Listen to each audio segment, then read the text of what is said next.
Ako ang inyong Lolo Pael at ito ang aking kwento. Binatilyong Manyakis. High school pa lang ay kilala na si Gerald ng mga kaklase niya bilang isang manyakis. Madalas kasi siyang magpasimula ng mga usapang may kinalaman sa kamanyakan. Bukod doon ay marami rin siyang mga babaeng classmate na napagsamantalahan. Binigyan na nga siya ng alias na Kidlat sapagkat napakabilis ng kamay niya lalo na sa panghihipo ng masiselang parte ng katawan ng mga babae sa kanilang paaralan. At kahit ganoon ang kanyang gawain, sa kabutihang palad naman ay hindi pa siya naisusumbong sa guidance. At dahil wala namang nagsasabi o nagtatama kay Gerald, kaya naman inakala niyang normal lang ang ganoong pag-uugali na nadala niya hanggang kalaunan. Nang tumungtong ang binata sa kolehiyo, ay mas marami pa nga siyang naging biktima. Mas malala na rin ang kanyang mga ginagawa na kung minsan sa kanyang nadadali ay sumasang-ayon na rin sapagkat hindi rin naman maitatanggi na malakas ang kanyang sex appeal. Sa parehong kababaihan at kalalakihan ay naa-attract sa kanyang kakisigan. Sa edad na 24, sa hindi inaasahang pagkakataon ay tumigil ng pag-aaral si Gerald sapagkat ang mga magulang niya na parehong nasa ibang bansa na siyang sumusuporta ay nagkaroon ng financial problem na nauwi sa hiwalayan. Napilitang siyang magtrabaho para matustusan ang sariling pangangailangan sa buhay at para na rin hindi na siya umasa pa sa mga magulang na tumigil na rin sa pagbibigay ng suporta. Nang araw na yon, pagka-uwi niya galing sa pinagtatrabaho ang fast food chain, ay isinalampak na lang ng binata ang sarili sa may kalumaang sofa na nasa sala. Ay, grabe. Nakakapagod tong araw na to. Ilang saglit pa'y itinihaya niya ang sarili at pasingkit matang tinanaw ang kisame. Ay, nako. Wala ba magtatanggal ng pagod ko ngayong araw? Hindi na niya halos na ituloy ang huling sinasabi sapagkat naramdaman niyang nag-vibrate ang cellphone sa kanyang bulsa. Sinyalis na mayroong nag-message. Pagkabunot ng cellphone ay kaagad niyang binasa ang mensahe at sa isang iglap lang ay parabang nawala ang pagod na nararamdaman niya. Napalitan niyo ng pagka-excite. Lumapad ang kanyang ngiti habang nire-replyan ng kung sino mang nag-message sa cellphone. Sige, I'll be there in a minute. Maliligo lang ako para maging mabango at fresh sa'yo. Yan, send na. Ang galing mo, Jer. Makakaisa ka na naman ito ngayon for sure. Matapos basahin ang sariling mensahe na nasend na sa kanyang ka-message ay bumangon na ang binata. Inilapag niya ang cellphone sa lumang sofa at saka mabilis na nagubad ng buong suot. Matagal-tagal na rin akong walang nakakana. Chance ko na to, yahoo! Pagkakuha niya ng tuwalya sa kwarto ay kaagad na nang pumasok ang binata sa CR para maligo. Halos kalahating oras ang itinagal niya sa banyo bago lumabas na tuwang-tuwa. Siniguro niya magiging presentable siya sa gabing yon at mabango para masiguro na rin na makukuha niya ang gusto mamaya. Bago umalis ay humarap muna siya sa salamin at nakangiting pinagmasdan ang sarili. Putya, ngayon palang nanginginig na yung mga laman-lamang ko eh. Kalma, Jer. Makakapaghintay ka naman, di ba? Siguradong makukuha mo siya ngayong gabi. Promise. Matapos kausapin ang sarili sa harap ng life-size mirror ay ngumiti siya na parang isang creepy person bago lumabas ng bahay. Nang nasa kanto na siya ng iskinita ay nakita niya ang kababatang si Baldo kasama ang ilan pa niyang kaibigan na nagiinuman sa kubong tambayan ng kanilang grupo. Hoy Pards, mukhang may gimmick ka na naman tonight ah. Oo pre, nagaya yung mga dati kong kaklase sa school eh. Shot kayo dyan ah. Tumango at ngumiti si Baldo, pati ang iba pa niyang kaibigan. Halika, shot ka muna bago ka umalis. Pagkaabot ni Baldo ng tagay ay nakangiting tumanggi si Gerald. Sorry man, mamaya na lang pag-uwi. Kailangan fresh muna ako syempre. Tagal ko ring di nakikita yung mga yun eh. Alam mo na, may target tayo eh. Langya ka, ngiting manyakis ka na naman ah. Kapag na naman ang tawa mo eh, legit na manyakis, Pards. Dahil doon ay nagtawanan silang lahat. Langya, tagal ko nang walang ano eh. Kaya medyo sabik na ako ngayon, Pards. Nanginginig na lamang ko, gasti. Natawa na naman tuloy ng malakas sa mga kaibigan niya dahil sa kanyang mga sinabi. Tangik, nandyan naman si Camille eh. Di ba, pastime mo kapag wala kang nadadaling ibang babae, pinapalo-palo mo yung pet niya sa harap namin. Siraulo ka talaga sa kamanyakan eh, no? Napangiti na lang si Gerald sapagkat sanay na siya sa mga kaibigan. Gawain naman kasi niya talaga ang ganon lalo na kay Camila na madalas niyang manyakin at pagsamantalahan. Hindi naman kasi pumapalag o nagsusumbong ang dalaga sa kahit anong gawin niya. Kaya sa tuwing nakikita niya to ay palagi niyang minamanyak. So paano, Pards? Alis na muna ako ha. Mga pare, kapag nandito pa kayo mamaya, makikishot ako. Sagot ko pa isang bote. Sige ba? Kaso malamang yan eh, naka-check-in ka na naman. May bago ka na naman babaeng paiyakin sa sakit at pauwing hirap sa paglalakad. Matapos magtawanan ng buong grupo, ay lumakad na nga palayo si Gerald hanggang sa marating niya ang pinakakanto ng kanilang lugar. Habang naghihintay ng sasakyan sa waiting shed, mula sa hindi kalayuan ay nakita niya ang isang matandang babae. Nakasuot ng pulang plain na bestida na medyo kumikinang-kinang dahil sa glitters. Medyo kulubot ang balat ng matandang ginang, subalit maputi ang balat nito na halatang may kaya sa buhay. Tiningnan niya to simula sa paa hanggang sa ulo at nang magtama ang kanilang paningin ay medyo nakaramdam siya ng pagkailang sapagkat tila ba masama ang tingin ng matandang babae. Pagkaiwas niya ng tingin ay eksakto naman na may dumating ng sasakyan at nang humintuto sa harap niya ay umupo siya sa tabi ng driver's seat. Bago umalis ang sinasakyang jeep ay napasulya pa ang binata sa kaninang kinaroroonan ng matandang babae, subalit bigla na lang tong nawala na parang bula. Napangat kilay na lang siya ng pasimple. Hindi na naisip pa ang tungkol sa bagay na yon dahil nagbayad na siya ng pamasahe at saka muling nag-check ng kanyang cellphone. Pagkabasa sa message ng kanyang ka-meet up ay napangiti siya at tinawagan. Nakasakay na ako ng jeep. Bago mag 9 PM nandyan na ako, promise. Oo nga, walang harong biro. Naririnig mo naman siguro yung tunog ng sasakyan, di ba? Okay. O sige, mamaya na lang ako magme-message kapag nasa meeting place na ako. Ingat din kayo. Thank you. Pagka-drop ng call ay abot langit na naman ang ngiti ng binata. Malakas kasi ang pakiramdam niya na makakascore siya mamaya kaya't hindi maiwasang mga tug ang kanyang mga tuhod na kinokontrol niya lang dahil nakakahiya sa driver ng jeep. Matapos ang mga 5 minuto, katulad ng sinabi niya sa kausap, ay narating nga ng binata sa meeting place bago mag 9:00. Nang nasa tapat na siya ng isang bar, ay nakita na niya kaagad ang isa sa mga kaibigan at kaklase noong nag-aaral pa siya ng kolehiyo. Martin, nandito ka rin pala? Kasama ba sila Shirley tsaka yung iba pa? Tila hindi na nagulat si Martin nang makita siya. Matapos itong itapon sa sahig at tapakan ng sigarilyong nangangalahati pa lang ang sindi, ay inaya na nito si Gerald na pumasok sa loob. Nang magkakasama na sila, pagkakita ni Gerald sa bihis at itsura ni Shirley ay nakaramdam na naman siya ng kakaibang kalibugan sa katawan. Mas lalo siyang nasabik pagngiti sa kanya ng dalaga, kaya hindi na nga nagpatumpik-tumpik pa si Gerald.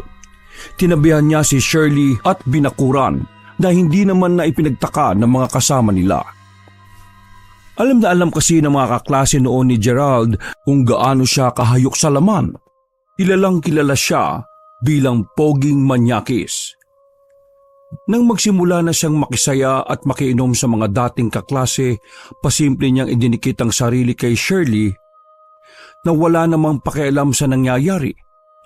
Pagkatapos noon ay pasimple niyang binulungan ng dalaga. "Chill lang tayo ah." Humarap sa kanya ang dalaga at tila may nanghaharot na mga mata siyang minasdan mula ulo hanggang sa gitna. Dahil doon ay hindi napigilang gumalaw ang gitnang bahagi ni Gerald na ikinutuwa nila pareho. "Grabe ka mang araws ha." Dahil doon ay mas lalong idinikit ng dalaga ang sarili niya sa bisig ni Gerald para mas lalo itong mag-init. Napatagay tuloy ng marami ang binata habang pinipigil ang panginginig ng kalamnan na halatang sabik na naman sa pagnanasa ng laman. Simula nung high school, madalas nang magkaganon si Gerald sa tuwing hindi niya nagagawa ang mangmanyak ng kababaihan. Noon ay madali lang nawawala yon. Subalit nang tumungtong siya ng kolehiyo ay mas lalong lumala ang panginginig na yon. Hanggang ngayon na kapag naranasan niya ay kailangan ding ora mismo ay magawa ang gusto niyang gawin.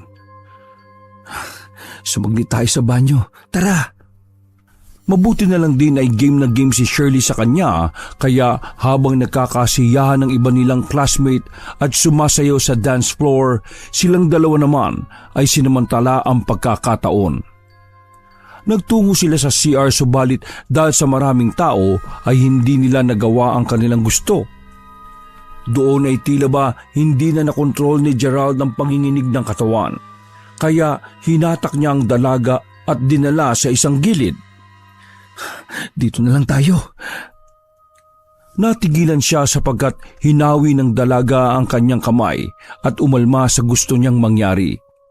Sapagkat kahit madilim ang bahaging yon na pinagdalhan ni Gerald kay Shirley, ay may mga tao pa ring dumadaan na malaking posibilidad na makita sila at makuhanan ng video. Akala ko ba G tayo kahit saan? Ano na?" Malakas niyang hinatak ang bewang ng dalaga at saka ito ulit idinikit sa pader. Pagkatapos ay saka niya hinalik-halikan sa labi habang ang isa pang kamay ay unti-unti nang gumagapang papunta sa maselang parte ng katawan ng babae. Buong akala ni Gerald ay may sasakatuparan na niya ang mga nais, subalit biglang pumalag na naman at umalma ang dalaga. Mabilis itong pumiglas at nagbadyang umalis na sapagkat nahihiya siya na mayroong makakita sa kanila. Subalit hindi pa rin nagpapaawat ang lalaking hayok sa makabundong pagnanasa. Hinawakan niya sa kamay ang dalaga bago magsalita ulit. "Sige na, please naman."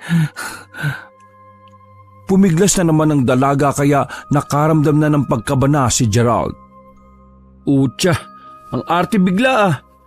Di ba sabi mo kanina gusto mo rin. Outdoor pa nga ang trip mo eh. Tapos ngayon aayaw-ayaw ka bigla. Pabebe ka naman masyado. Hindi mo panindigan yung kalandian mo sa message eh. Samantalang nung nasa school tayo, panay paramdam mo sa akin. Hindi ka nga nahihiyang ipahawak sa akin yung mga tinatago-tago mo eh. Tapos ngayon parang choosy ka. Ako na to si Poging Gerald, crush ng campus. Ngayon ko pa aayaw. Ngayon ko pa magpapakunwarin pa virgin, ihaliport ka rin naman. Isang malakas na sampal ang iginawad ni Shirley sa magkabilang pisngi ni Gerald, dahilan para matigilan ng binata sa pagsasalita. Dahil din naman doon ay saglit na nawala ang panginginig ng kalamnan ng binata. Langya, bakit mo naman ako sinampal, Shirley? Hindi na umimik ang dalaga. Galit lang itong pinagmasdan si Gerald mula ulo hanggang paa bago sabihin na freak. At pagkatapos ay nagmamadali ng umalis. Hindi na naman nagawa pa ng binata na makapagsalita dahil mabilis ang mga pangyayari. Pagbalik ni Gerald sa kung saan sila nakapwesto ng mga dating kaklase ay nakita niyang nag-alisan na ang mga ito. Sinubukan niyang humabol pero kinausap na siya ni Martin na wag na dahil galit na galit sa kanya si Shirley at ayaw na rin siyang makasama ng iba pa matapos nilang malaman na nagtatrabaho na lang pala siya sa isang fast food chain. Pag-alis ng mga yon ay galit na galit si Gerald at parabang gusto niyang magwala sa bar na yon pero mas pinili na lang niyang umalis. Habang naghihintay ng masasakyan ng jeep ay inis na inis pa rin siya habang iniisip ang nangyari kanina. Pakiramdam niya ay pinagkaisahan lang siya lalo na nang nalaman ng mga dati niyang kaklase na isa lang siyang fast food chain crew. Mga hayop yun Kala mong yayaman sobra. Mga wala pa rin namang napatunayan sa mga sarili. Mga pinag-aaral lang din naman ng mga magulang nila. Dahil sa himutok na yon, ay nasipa niya ang isang maliit na bato na napunta sa gitna ng kalsada. Ano kung crew lang ako? At least, ako hindi umaasa sa mga magulang ko. Mga hayop sila. Nakakabwisit yung mga yun. Lalo na si Shirley, pati yung si Martin. Alam ko naman matagal na yung may lihim na galit sa akin Kaya malamang siya ang nagpakalat na nagtatrabaho bilang fast food chain crew. Laking yun Minasdan niya ang maliit na batong sinipa kanina. College level daw, pero sa ganun lang nagtatrabaho. Di wow! Nantado kayong lahat. Natigil siya sa pagsasalita dahil biglang bumalik sa harap niya ang batong sinipa kanina. Nang tumingin siya sa gitna ng kalsada ay mayroon siyang naaninag na pulang bagay na tila kumikinang-kinang. Dahil doon ay napatayo ang binata at itinutok ang mga mata roon. Kaya lang ay naagaw na ang atensyon niya matapos marinig ang tunog ng jeep mula sa hindi kalayuan. Matapos makita ang kung anong nakalagay sa karatula ng jeep, ay sumakay na nga siya rito. Katulad kanina, umupo siya sa unahan na tabi ng driver's seat. Mag-aalas 11 na ng gabi nang makababa siya sa kanto ng kanilang barangay. Habang naglalakad ay patuloy pa rin niyang pinagmumuni-munihan ang nangyari kanina, kung paano siyang pinagkaisahan ng mga dating classmates sa kolehiyo. Sa inis ay kinuha niya ang cellphone at isa-isang binura ang kontak niya sa mga yon.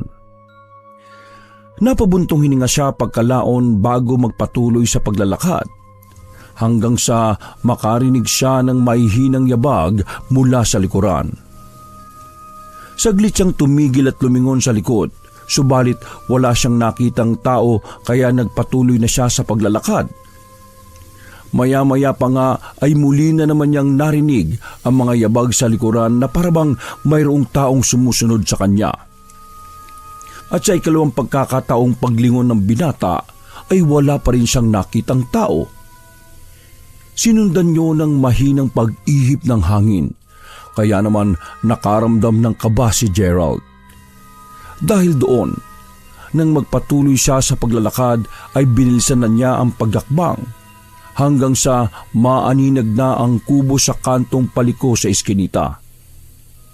Nakita niya rin si Baldo at ang iba pang kaibigan na nag-iinuman pa rin ng ganoong oras. Tumakbo na siya palapit sa mga kaibigan sapagkat hindi na maganda ang pakiramdam niya sa likuran. Pakiwari talaga ni Gerald ay mayroong sumusunod sa kanya, subalit mabilis lang na nakakapagtago kapag lumilingon siya roon. Hoy Pards, akala ko aabutin ka pa ng umaga bago makabalik Naghihintay pa kami ng isang alak na sinasabi mo. Sakto, paubos na to. Wala kaya kasamang chicks ngayon. Nasaan na yung target mo? Hindi na naituloy ni Baldo ang pagsasalita dahil pabalagbag na umupo sa tabi niya si Gerald at masama ang loob na inagaw ang tagay sa isa nilang kaibigan. Pagkalugok ng alak ay tila nanlulumo niyang iniabot ang baso sa kaibigan na kinuha rin naman kaagad. Sige Pards, mga pare, bibili pa tayo. Kahit hindi lang isa, kahit abutin mo tayo kinabukasan. Day off ko naman Yun, iba talaga ang isang Gerald. Gerald na poging manyakis yan Naghiyawan din sa tuwa ang iba pa nilang kaibigan matapos marinig na magpapaambon ng alak si Gerald. Mukhang nakadali ka ng matindi, Pards ah. Iba ka talaga, Pards. Tuwang-tuwa si Baldo habang inaakbayan ng kababata. Hindi naman umimik si Gerald at hindi na rin niya ikinuwento ang tungkol sa nangyari kanina na nakakadismaya sapagkat hindi niya nakuha ang gusto niya kay Shirley. Nagpatuloy nga ang inuman hanggang sa magkalasingan na ang magkakaibigan. Ilang oras ang nakalipas, pagsapit ng 3:00 ng madaling araw ay minasdan ni Gerald ang mga kaibigan dahil bigla na lang kasing tumahimik. Doon nga ay nakita niya mga yun na nagkanya-kanya na ng tulog. Pagkakita niya kay Baldo na nasa silong na ng upuan na tutulog, ay napaismid na lang si Gerald habang umiiling-iling. Ang hihina naman itong mga ang lalakas mag-aya kanina. Ay nako, bahala na nga muna kayo riyan. Mag-aalmusal na ako. Bukas na ng ganitong oras yung karinderya nila Camila eh. Iniwan na nga ng binata ang langon niyang mga kaibigan dahil wala namang gumagalaw sa mga ito sa lugar na iyon. Halos pasuray-suray siyang naglakad hanggang sa marating na nga niya ang koling karinderya na pinagtatrabahuan ni Camila. Kabubukas lang nito eksakto pagdating niya at maliban sa dalaga ay wala pa siyang nakitang ibang tao. Pagkakita niya sa binibini na nakasuot lang ng manipis na spaghetti ay umandar na naman ang kanyang kamanyakan. Ngumisi siya kay Camila at mabilis na hinawakan ang dibdib nito. Pasimpleng umiwas ang dalaga kaya napakunot-noo siya bago magsalita. Nagpapabebe ka na rin ah. Kung kailan mo lang tao sa kakapaguman yan. Samantalang noon hinahayaan mo lang akong hampasin ka sa puwet. Sige na. Kahit isa lang.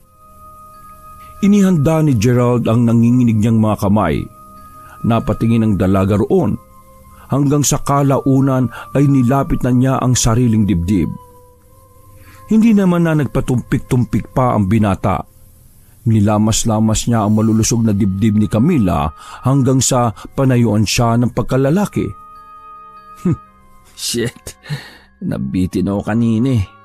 Pwede bang paisa lang? Habang wala pang tao. Kanina pa ako bitin at init na init eh. Hindi na niya hinintay na magsalita ang dalaga. Hinatak na niya to sa isang sulok at doon isinagawa ang masama niyang binabalak. Kuya Jer, wag naman po rito. Baka may mga dumating na mag-aalmusal eh. Baka makita tayo. Kaya nga bilisan natin eh. Huwag ka na kasing mag-inarte-arte at pumalagpalag para matapos na. Nagsimulang maluha ang dalaga dahil sa ginagawang kamanyakan sa kanya ng binata. Ginusto niya pang manlaban subalit mas agresibo si Gerald dahil sa pagkahayok nito sa kamunduhan. Ilang saglit pa ay may hinang halinghing at ungol na lang ang narinig sa dakong yon. Hanggang sa maisakatuparan na nga ng manyak na binata ang kanyang kagustuhan. Ilang minuto lang ang lumipas, nang makaraos na ay hindi na kumain pa ang binata. Umalis na lang ito kaagad sa karinderya bago pa magdatingan ng mga tao para bumili ng almusal. Pag-uwi ng bahay ay kontento at masarap ang naging tulog ni Gerald sapagkat napunan ang nasa ng kanyang laman dahil kay Camila. Eksakto 8:00 ng umaga ay nagising ang binata sapagkat nakadinig siya ng malakas na kalabugan mula sa kusina. Wala sa sarili siyang napabangon dahil doon. Dahil siya lang naman ang tao sa bahay, hindi niya alintana kung nakasuot lang siya ng brief habang ang mga damit ay nakakalat lang sa sahig ng kwarto. Ganun kasi talaga kung matulog si Gerald na kung minsan pa nga ay hubot-hubad talaga lalo na kapag mainit ang panahon. Ano ba yung ingay na yun? Nang mga pusa naman to. Sakit-sakit pa ng ulo ko eh. Natigilan siya matapos maaninag ng inaantok pang mga mata ang ilang pulang glitters dun sa sahig paglabas niya ng kwarto. Oh, bakit may mga glitters dito? Habang naiirita at kumakamot-kamot ng ulo, ay sundan niya ang pulang glitters hanggang sa bukana ng kusina. Doon ay mayroon siyang naaninag na tila pulang bestida na parabang nakalutang. Mabilis siyang bumulusok palabas sa nakabukas na bintana hanggang sa isang iglap ay bigla na lang nawala ito sa kanyang paningin. Dahil sa nakitang yon ay nawala ang antok ni Gerald. Saglit siyang napatanga bago pumunta sa lababo at doon na nga niya nakita sa sahig ang napakaraming pulang glitters na may nabuong salita. Naningkit muna ang mga mata ng binata bago marahang basahin ang nakaukit na salita ng pulang glitters. Magbabayad ka. Magbabayad ka? Napakunot noo siya at muling binasa ang nakasulat. Magbabayad ka. Magbabayad ka. Bago pa niya matapos ang pagsasalita, ay bigla na lang bumulusok ang may kalakasang hangin na hindi niya rin alam kung saan nanggaling. Sa isang iglap ay tinangay nito ang pulang glitters, hanggang sa bigla na lang din yung naglaho na parang bula. Hindi alam ni Gerald kung guni-guni ba gawa ng hangover niya ang nangyari, kaya matagal siyang napatanga sa kawalan habang pinoproseso ng isip ang mga naganap. Nak ng totseng, ano ba yun? Napahawak na lang siya ng ulo sapagkat muli yung sumakit. Marami kasi siyang nainom at inabot na rin ng madaling araw sa inuman. Ayoko na mag-inom ng alak talaga. Naupo siya sa kitchen set at inisip ang mga nangyari. Simula sa pagtaboy sa kanya ng mga college friends hanggang sa inuman nila Baldo at ang sumunod pa roon. Nang maalala niya ang ginawang kahalayan kay Camila ay bigla na lang siyang napangiti na parang baliw. Nangya. Oo nga. Wow! Napahawak siya sa ari matapos maalala ang kamunduhang nangyari sa kanila ni Camila. Hindi nga ako na zero. Nakaisa na naman ako kay Camila eh. Putya, kaya pala sarap ng tulog ko. Pero medyo masakit ang katawan ko eh. Parang gusto ko pa ulit makaisa mamaya. Matapos maalala mga yon, ay nawala na kaagad sa isipan niya ang mga nangyari kanin-kanina lang. Bigla ring nawala ang sakit ng ulo na nararamdaman niya. Dahil doon, masaya siyang nagtimpla at uminom ng kape. Pagkatapos ay naglinis na rin siya ng buong bahay dahil ganadong-ganado siya. Pagsapit ng 11:00 ng umaga, lumabas siya ng bahay para bumili ng makakain sa Colleen Karinderya. Isa rin sa dahilan kaya ginusto niyang bumili ay para makita ang parausan niyang si Camila. Nangya naman oh, nanginginig na naman tuloy yung laman-laman ko eh kapag naalala ko yung ginawa namin. Napaka-extreme. Sexcapade talaga. Habang tila kinakausap ang sarili ay bigla siyang napalingon sa likuran nang mayroong umakbay sa kanya. Anak ng teteng ka, Baldo. Pards, akala ko naman sinong multo eh. Teka, takte. Mukhang kagigising mo lang ah. Animal. Huwag mo sabihin kagigising mo lang dun galing sa kubo ah. Habang nakahawak sa ulo ay tumangutango lang si Baldo. Ay, sobrang sakit nga ng ulo ko, Pards eh. Ang dami nating nainom. At loko ka rin ha, hindi mo man lang ako ginising ha, o inalala yung umuwi ng bahay. Gagi, ginigising kita. Nasa ilalim ka na ng bench na tulog eh. Lahat talaga kayo tulog, kaya pinabayaan ko na kayo. Kaya kung naiwan ko na mag-isa ngayon, ibig sabihin nun, yung mga kasama mong nauna sa iyong magising, sila ang pagalitan mo. Kasi sila umiwan sa iyo. Gagi. Di bali na. Sama mo na lang ako sa bahay. Medyo mahilo-hilo pa rin ako talaga eh. Ang init pa kaya, baka bumagsak ako dyan sa daan eh. Kunot noong inalalayan na lang ni Gerald ng kababata pauwi sa bahay nito. Saan ka ba nagpunta? Malamang di ka umuwi ka agad yan eh. Humuna ka na naman siguro, no? Pasimpleng umiti ang poging binata kaya naman napaismid na lang si Baldo. Bangis mo talaga.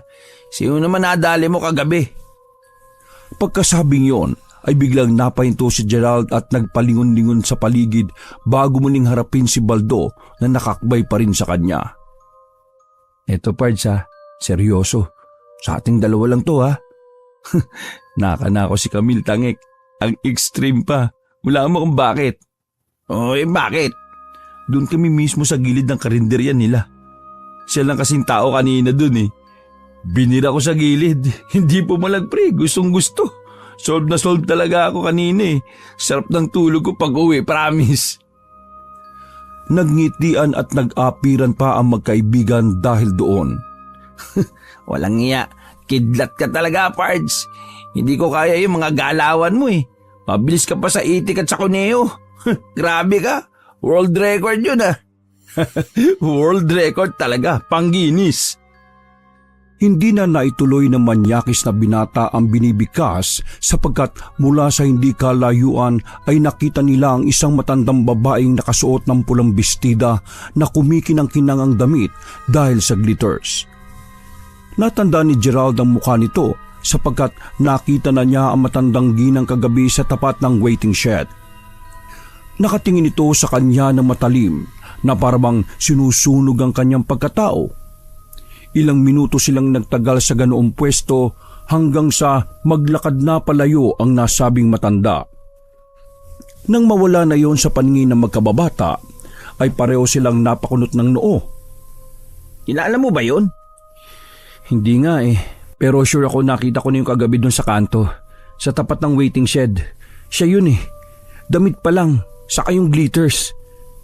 Natigilan siya matapos biglang maalala ang nangyari kaninang umaga. Ang tungkol sa pulang glitters na umukit ng salitang magbabayad ka. Uy, kidlat, Pards, natulala ka na dyan. Nandito na pala tayo sa tapat ng bahay. Di ko rin namalayan eh. Pagtanggal ni Baldo sa pagkakaakbay ay binuksan na niya ang gate ng kanilang bahay at saka pumasok. Salamat Pards ha. Matutulog na muna ulit ako. Sakit pa ng ulo ko eh. Ha? Sige. Nang makapasok na ng bahay si Baldo, ay hindi maiwasang maglaro sa isip ni Gerald ang patungkol sa mahiwagang matandang babae na nakapula. Bigla tuloy siyang kinutuban sa hindi malamang dahilan. Sino kaya yun?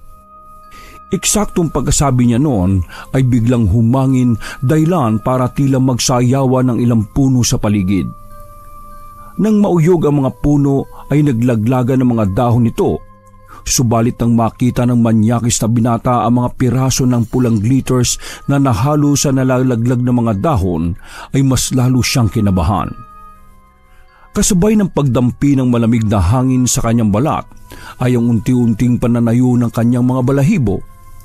Lalo siyang nangilabot nang ang ilan sa mga pulang glitters ay dumampi na rin sa kanyang balat.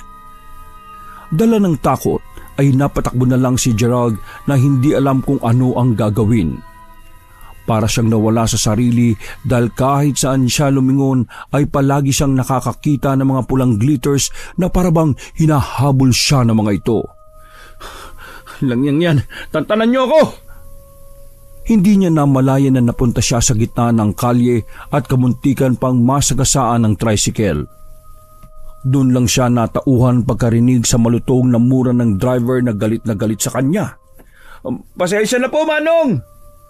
Pagkatabi niya ng daan ay doon na nga siya nahimasmasan ulit. Nawala na ang mga pulang glitter sa paligid at bumalik na ang lahat sa normal. Pagbaling niya ng tingin sa kaliwa ay nasipat nga ng binata ang koleng karinderya. Kaya naman nabuhayan na naman siya ng kalooban. Buti naman at nandito na ako. Siguro gutom at hangover lang itong mga nangyayari. Huwag ka na masyadong magpakaparanoid, Jer. Pagbili mo mamaya ng pananghalian, ilitan mo ulit si Camila. Tandaan mo, ang mission mo ngayon, focus. Aayain mo siya sa inyo para, alam mo na, ihilang talaga ang pahinga. Paglapit sa karinderya, ay hinintay muna ng poging binata na umalis ang ibang bumibili para na rin makafocus sila ni Camila. Pagkakita naman sa kanya ng dalaga ay naramdaman kagad ng binata ang pag-iwas nito. Kaya napakunot noo siya at napasalita sa isip. Lang yan. Nagpapakipot effect pa ito. Pero kapag dinikitan ko na ng sandata hindi nakakalas yan. Ayos din Pero ganyan ang mga gusto ko Mas lalong nakakagigil kapag ganyan. Kunwari umaayaw-ayaw. Habang sinasabi ang mga yun sa isip ay nakaramdam na naman ang binata ng panginginig ng kalamnan. Kaya pilit niyang ikinakalma ang sarili. Camila, isa't kalahati kanina saka adobo Pahingi na rin ng sabaw kasi gusto ko yung basa Basang-basa. Parang alam mo na. Habang napapangiti siya, si Camila naman ay hindi naman nakatingin sa kanya. Wala ring kibo ang dalaga habang nagsasandok ng mga order kaya hindi na nakatiis si manyakis na binata. Pagkaalis ni Aling Koleng ay nilapitan niya ang dalaga at pasimpleng binulungan. Doon tayo mamaya sa bahay Mas may enjoy natin doon. Hindi ka magsisisi, promise. Hindi umimik si Camila.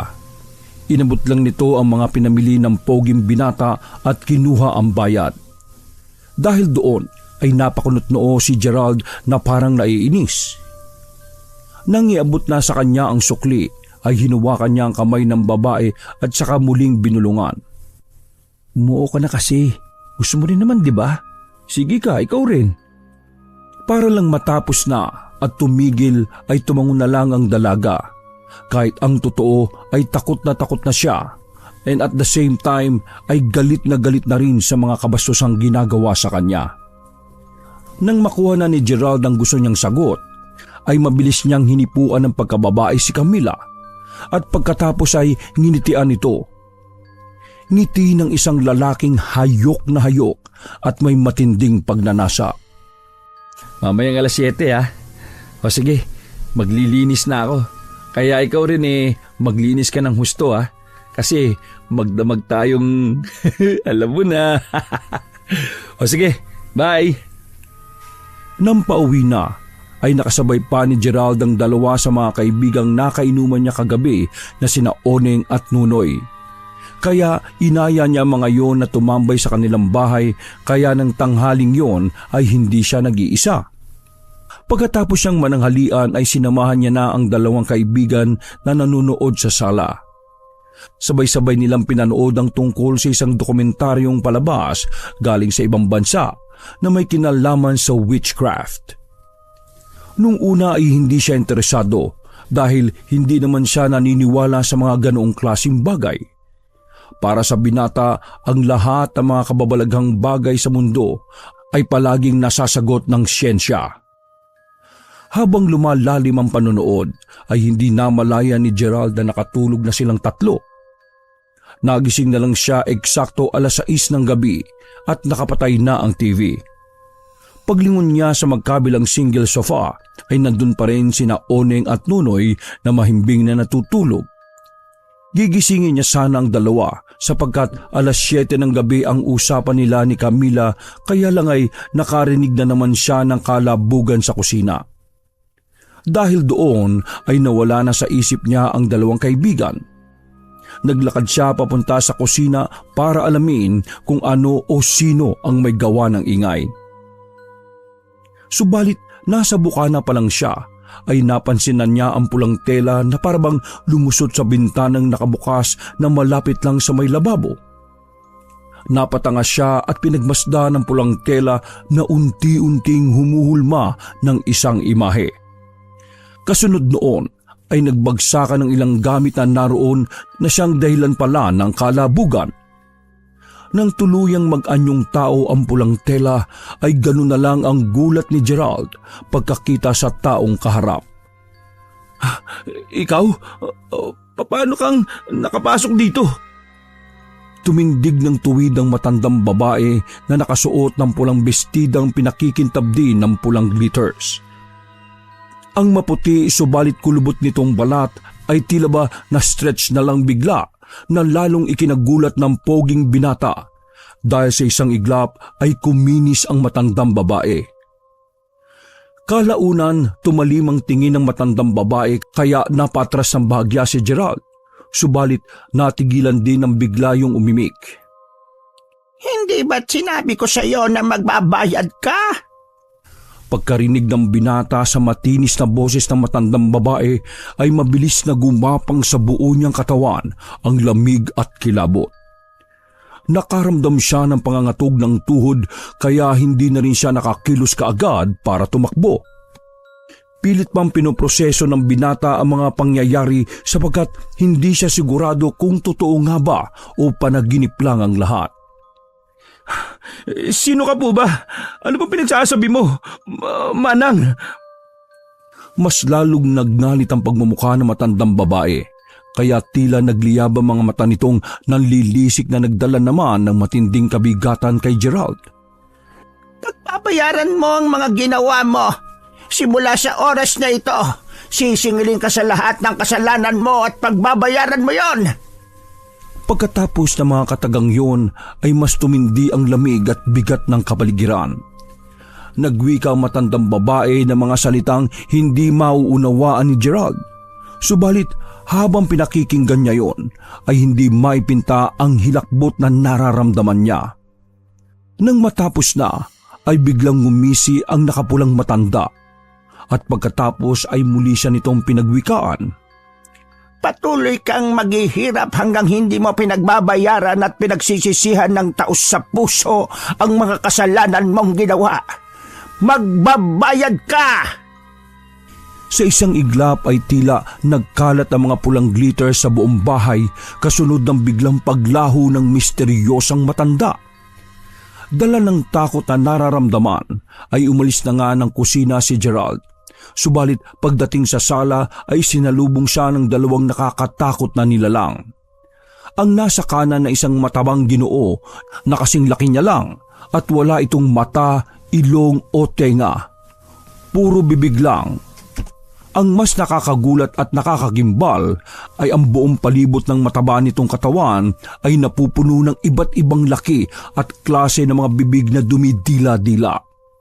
Ang nasa kaliwa naman ay isang matangkad na Ginoo na napakapayat.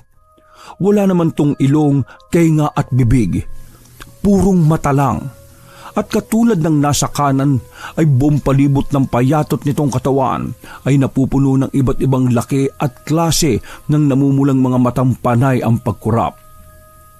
Dala ng matinding tensyon dahil sa nerbiyos ay halos lumobo ang ulo ni Gerald pagkakita sa dalawang nakakatakot na nilalang. Nasuka rin siya sapagkat kakaiba ang amoy ng mga yon. Para bang nanggagaling sa pinakamalalim at pinakamabahong imbornal. Nang lumapit ang mga ito sa kanya, ay kaagad siyang umiwas subalit kahit ganoon ang itsura ng mga halimaw ay mabilis siyang naabutan ng mga ito at pinagpupupunit ang suot niyang damit. Hanggang sa wala na siyang matirang saplot sa katawan. Tulong! Mga kapitbahay, tulong! May mga halimaw! Sinasalakay ako! Tulong! Pilit siyang nakipagbuno sa mabibig at mamatang halimaw hanggang sa pare-pareho silang natumba sa sahig. Parang awa niyo na! Tulungan niyo ako! Oneng! Nunoy! Nasaan ba kayo? Tulong! Habang gumagapang sa sahig, ay pinagsisisipa niya sa ulo ang dalawang halimaw hanggang sa makakawala siya. Nang makatayo ay agad dumiretso ang binata sa bandang lababo para kunin ang mga kutsilyo.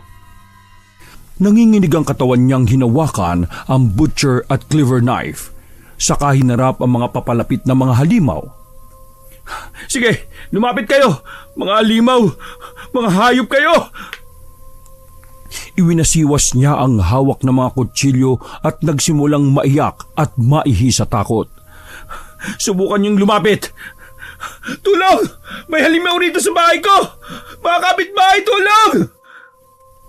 Nag-ikutan sila ng mga halimaw hanggang sa ang mga ito naman ang mapunta sa bandang lababo. Habang siya ang napunta sa exit ng kusina.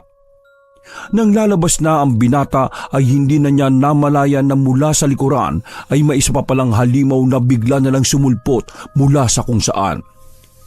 Sakto ang hubog ng katawan nito, subalit ang mas ikinatakot niya ay wala rin itong mata, ilong, tenga at bibig, kundi ang buong palibot nito ay napupuno ng mga ulo ng iba't ibang insekto.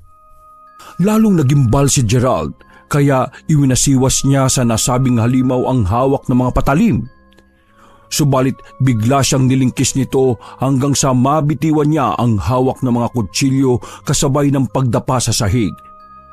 Nagkakakawag ang binata at pilit na kumakawala sa mahigpit na pagkakakapit ng halimaw na may iba't ibang ulo ng mga insekto.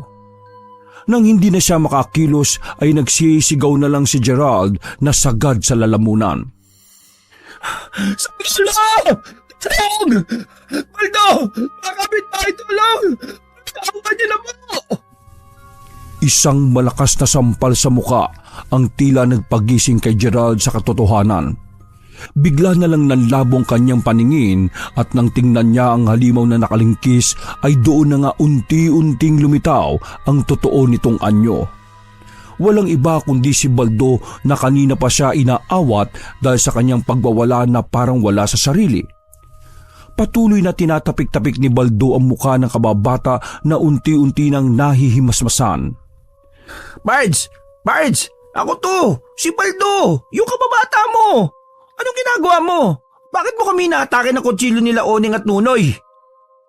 Pagkarinig sa mga sinabing yon, ay wala sa sariling minasdan ni Gerald ang dalawang halimaw na nasa bandang lababo at laking gulat na nga niya nang makitang si Oning at Nunoy na hindi rin maipinta ang takot dahil sa mga nangyari. Nang makita ni Baldo na medyo nahimasmasan na ang kababata, ay sa kanya niluwagan ng pagkakayapos dito. Pards, ano ba nangyayari sa'yo? Sabi nito nila Oning at Nunoy bigla ka na lang daw nag-hysterical pagkagaling mo kanina sa kusina. Pagdating ko rito, nagsisigaw ka na, nagwawala ka. Nagpunit ka pa ng sarili mong damit. Tingnan mo wala ka ng suot. Ang dami na ring usyusero at usisera dyan sa labas. Dinig ka dun Napayakap na lang ng husto si Gerald sa kababata na muling napaiyak matapos mapagtanto ang nangyari.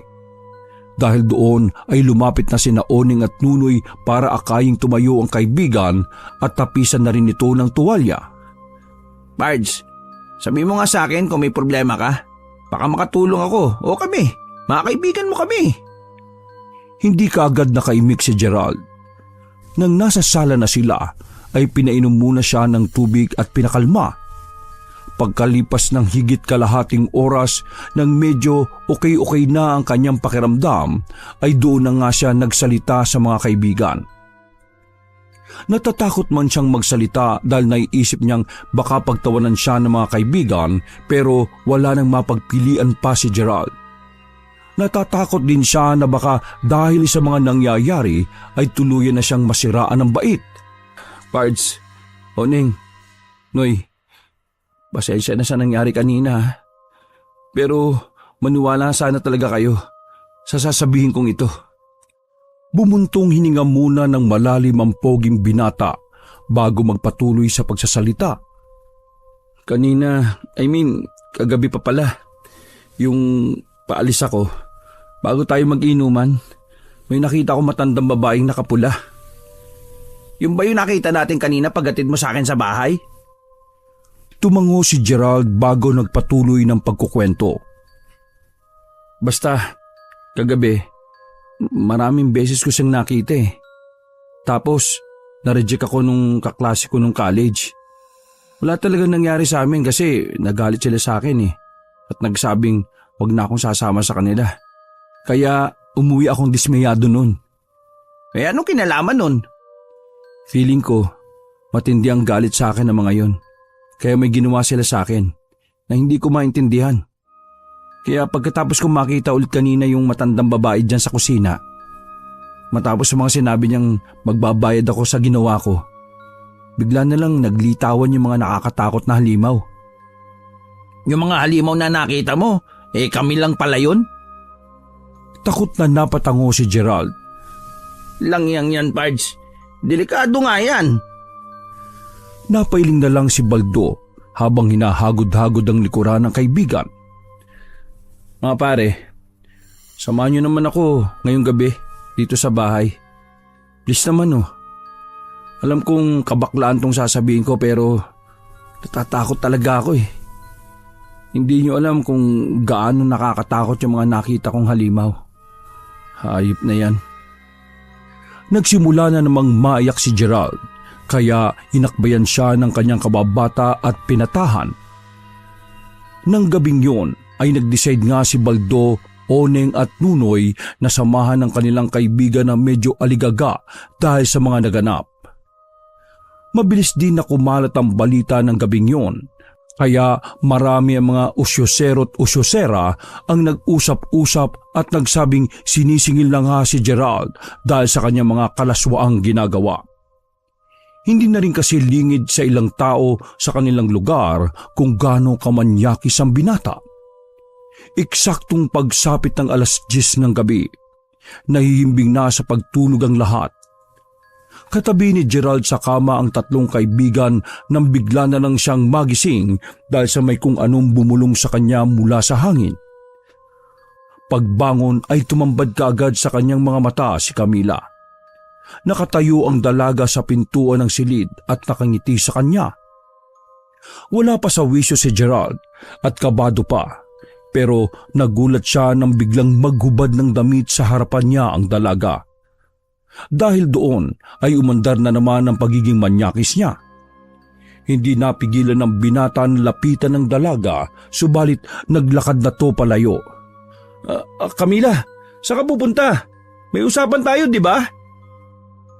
Huminto ang dalaga at ngumiti sa kanya. Pagkatapos ay inaya siya nitong sumunod. Lumabas nga sila ng bahay hanggang mapunta sa hindi kilalang lugar. Doon na nga tinanggal ni Camila ang buong kasuotan niya at saka tumuwad sa harap ng binata na nanginginig na naman ng laman matapos makakita ng hubad na katawan ng babae. Nakipagtalik nga si Gerald ng gabing yun at napapapikit pa siya, subalit pagdilat ay laking gulat niya sapagkat hindi na si Camila ang kanyang kasiping kundi isang aso. Aso ng kanilang kapitbahay. Hayop na yan! Ano tong nangyari sa akin? Bakit ako nakikipag-sex sa aso? Nasaan na si Camila? Nang umiyak ang aso at nakagawa ito ng ingay dahilan para magising ang may-ari ng bakurang pinasok ni Gerald. Sa sobrang pagkabigla ay nagtatatakbo ang binata at naiwan ang salawal niya sa lugar na yon. Dinig pa niya ang galit ng may-ari ng bahay na nagbabanta na kung sino man ang pumasok sa kanilang bahay ay makakatikim ng galit niya. Habang kabadong pauwi ng bahay at walang pang ibabang suot ay bigla na namang umihip ang malakas na hangin. Napahinto si Gerald at takot na nagmasid sa paligid sapagkat nararamdaman niya na naman ang presensya ng matandang babae. Ano bang kailangan mo sa akin? Please naman oh, lubayan niyo na po ako. Kung si Shirley ang nag-utos sa'yo nito, pupuntahan ko siya bukas na bukas din. Magsusorry ako. Please lang po, tigilan niyo na ako kung ano man tong ginagawa niyo. Nagpatuloy lang ang malangyang ihip ng hangin hanggang sa mula sa kung saan ay muling naglaglaga ng mga pulang glitters kasunod ng mahihinang bungis-ngis galing mismo sa matandang babae na hindi naman nagpapakita sa kanya. Parang awa niyo na, please naman oh. Lubayan niyo na po ako. Kung ano man ang ginawa ko kay Shirley, hindi ko na talaga gagawin. Hindi ko na uulitin. Dahil sa sinabing yon, ay tumigil ang mahihinang bungis-ngis na biglang napalitan ng nakakapanindig balahibong sipol. Sa isang kisap mata ay bigla na lang sumulpot sa harapan niya ang matandang babaeng nakapula. Galit na galit ang mukha nito sa binata. Manang, kung ano pong nagawa ko, please po, titigil na ako. Hindi ko na uulitin. Tumigil ka! Sinungaling!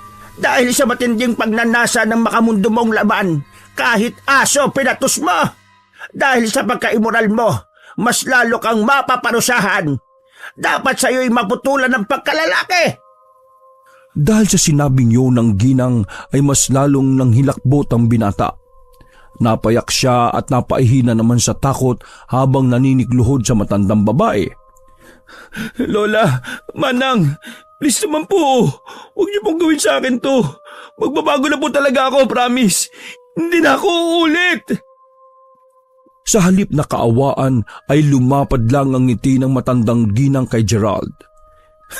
Sa kanila mo sabihin niyan at huwag sa akin. Mula sa likuran ng matandang babae ay nagsulputan ng 3 kalalakihang nakatakip ang pagmumuka at sa sobrang laki ng mga katawan ay naglabasan ng mga ugat-ugat sa mga muscle na mga ito. Ang 3 ay may hawak na kinakalawang na armas. Ang una ay tabak. Ang ikalawa naman ay gardening shear. At ang ikatlo ay malaking tinidor ang hawak na may 3 tulis. Pagkakita ni Gerald sa mga yon, ay mabilis na umakyat ang tensyon sa kanyang dibdib at batok. Kaya nakaramdam siya ng matinding pamamanhid ng katawan. Sa tindi ng takot na kanyang nararamdaman ay nahirapan na siya sa pagkilos at naghabol na rin ng hininga. Pakiusap, parang awa niyo na. Huwag niyo pong gawin. Huwag niyong putulin ang pagkalalaki ko. Subalit tila bingi ang 3 kalalakihan na parang mga berdugo. Marahan silang naglakad palapit kay Gerald habang pinatutunog ang mga hawak na armas na siyang gagamitin sa pagputol sa kanyang ari. Dahil doon ay wala nang nagawa si Gerald kundi takbuhan ng 3. Nakita niya pa at narinig kung paanong humalaka ang matandang babaeng nakapula na parang isang mangkukulam. Sige, tumakbo ka ng tumakbo dahil kapag nahuli ka nila, siguradong mawawala ang pinagmamalaki mo. Habang tinatakasan ng mga humahabol ay humiyaw na rin ng humiyaw ang binata. Humihingi siya ng tulong sa mga kapitbahay kaya ang ilan sa kanilang lugar ay nabulahaw sapagkat hating gabi na. Mga kapitbahay, tulong! Inahabol ako! Puputulin nila ang ari ko! Tulong! Tulong! Mamamatay ako! Tulong! Baldo! Oneng! Nunoy! Guys! Parang hawa niyo na! Nasaan na ba kayo? Tulungan niyo ako! Mga kapitbahay, tulong! Nang maabutan si Gerald ng nangungunang berdugo ay nahawakan siya nito sa damit. At para matakasan nito ay walang choice ang binata kundi hubarin ang suot niyang damit. Sa kalagitnaan ng malalim na gabi ay hubot-hubad siyang tumatakbo sa gitna ng kalsada para lang matakasan ang mga berdugo. Hanggang sa hindi niya namalaya ng isang motorsiklo sa gawing kanan. Nabunggo siya at nadapa, subalit hindi naman napuruhan. Kaya lang ay hindi na nakatayo ang binata sapagkat laking gulat niya dahil napalibutan na kaagad siya ng 3 berdugo. Napaiyak at nagmamakaawa na lang siya ng gusto sa mga ito. Nanikluhod siya na huwag putulin ang kanyang pagkalalaki. Please naman po, nakikiusap ako. Wag! Wag! Wag! Uy, pare, gising! Gising! Ano ba nangyayari sa iyo? Kanina ka pa namin nahahabol nila Oneng at Nunoy. Tila nahimasmasan ng binata pagkakita sa mga kaibigan na nakapalibot sa kanya. Nakita niya rin ang driver ng motorsiklo na nakabusangot bago umalis. Kakatapos lang kasi itong kausapin ni na Oneng at Nunoy para humingi ng dispensa sa abalang nangyari. Nang ma-realize ni Gerald na ang inakala niyang 3 berdugong puputol sa kanyang ari ay ang mga kaibigan, ay napahagulgol na lang siya ng iyak. Kinumutan na naman siya kaagad ni Baldo na may daladala pala kaninang kumot habang hinahabol siya. Yung matandang babae, Pards, siya na naman na may gawa nito, no? Oo, kaya tulungan niyo ako. Hindi ako nababaliw, ha?